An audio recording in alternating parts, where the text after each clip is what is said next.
You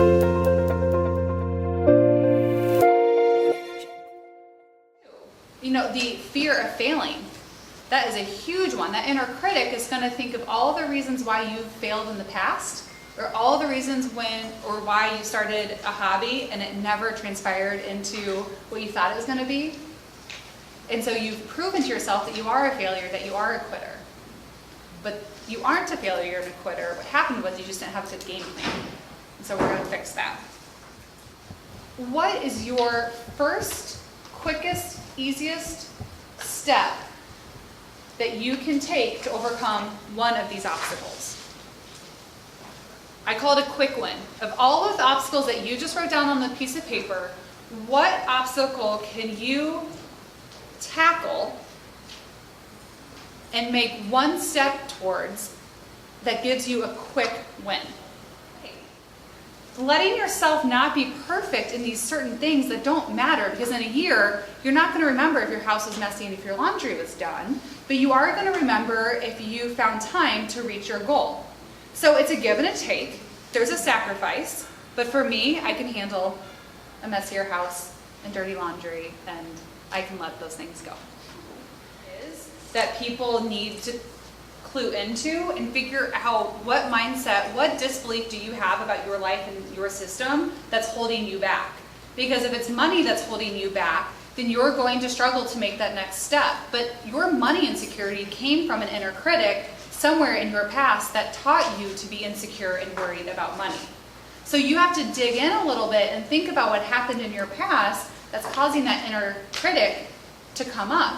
And to heal that inner critic is not to say, shut up, you're bad, go away, I hate my mom or dad for what they said to me or taught me about money mindset. It's not about being negative to your inner critic, because it's already negative. That's not going to be healthy for you. But what you can do is you can talk to it as if it is a child. So what you can say is, I hear that you're really worried about money, and if I problem solve enough, I can figure out where I can find that money. I can budget, I can have a meeting, I can create a savings plan, I can do something financially about this. I have the power to find money and to find a way to grow this.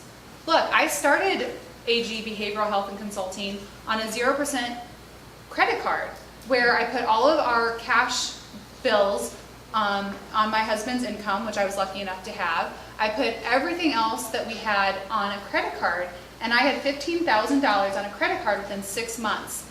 But I budgeted where I knew if I racked up about $20,000 in my first 6 months, I had a budget to pay that off the next 6 months before my interest started. So it was a 0% interest loan that I didn't have to go to a bank and ask for a line of credit. I could just do it myself. I did that, sleep deprived, with 2 young children. Where there's a will, there's a way, but my mindset is that I will figure it out. I say I'm like a cat, I land on my feet, I always figure it out. And so for me, my mindset is very strong, it's very persistent, and hell or high water, I'm gonna get what I want. And we have family money insecurities, we have concerns, we are not millionaires by any means, but I know in my gut and my heart that in my mindset that I've worked really hard on, I'm in my own therapy, I've been in my own therapy for a long, long time, I know that who I want to be and who I am now, I will figure it out. And that mindset has skyrocketed me through success, because once you tap into that, it's really amazing what it can get you. And so this activity here is hopefully an activity for you to zero in on the barriers that you have that is holding you back from your goal. And if it's mindset training, then one of the things that you can do is you can start to journal. Write down your fears. Write down your negative thoughts and then turn them into positive thoughts, right? So take a reframe. If you say, I can't figure this out, there's plenty of women in here saying, I'm overwhelmed, okay? So I'm overwhelmed. If that's what you're telling yourself, you'll continue to be overwhelmed. If you say, I'm overwhelmed, and tomorrow I'm putting pen on paper and writing down 2 steps I can take. I'm overwhelmed, I'm gonna take care of my mind, I'm gonna take care of my body.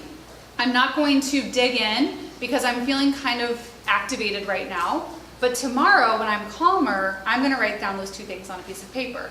That mindset is taking care of your body now, but you're not giving up on your goals and your dreams. You're just giving yourself 24 hours to relax and then write it down. I'm super driven, but I take breaks. And when I take breaks, I have to then be disciplined enough to get back to the thing that I took a break from. That's another mindset. So journaling, reframing your thoughts, talking to a friend, finding a mentor, connecting with somebody. There are, how many people here today? 60. 60 women in here today, and there are a dozen of them who can help you. You have no excuse to have a negative mindset. Your inner child is grown up now. You are 25, 35, 45, 55, 65. It's time that you start to heal that inner child and that inner critic that has been taught these negative things by having a positive mindset and talking back to it. So the inner critic says, you're overwhelmed, you're gonna shut down, you're exhausted, you're gonna go home and sleep. You might go binge eat on sugar because your stress hormones are really high, right? Cortisol goes up, you crave sugar, you binge, you go to sleep, you have 2 glasses, 3 glasses of wine, you watch TV, you wake up hungover the next morning.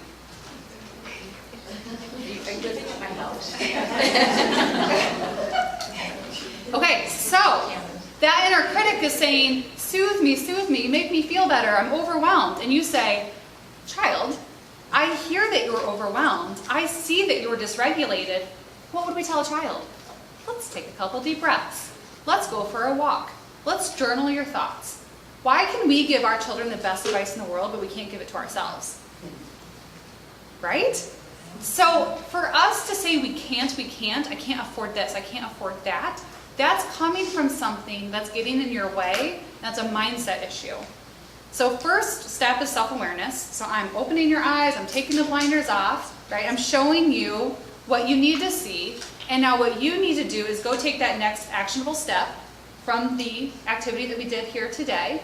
And you may need to take the rest of the day off. You may be overwhelmed. You may be really energized and motivated. Whatever it is, take care of yourself and then go and be disciplined and consistent. Right? Discipline and consistency will get you where you want to go. Motivation is a crock. Motivation is an emotion. Do not wait to be motivated to do something. Motivation is joy, excitement, happiness, and you're going to ride this for a really long time. So stop waiting for motivation. Start focusing on your goals and your values. So my value is discipline, consistency, fun, dreaming, adventure. I lean on my adventure and my love and my discipline and my consistency to get me to my next step. I don't rely on motivation.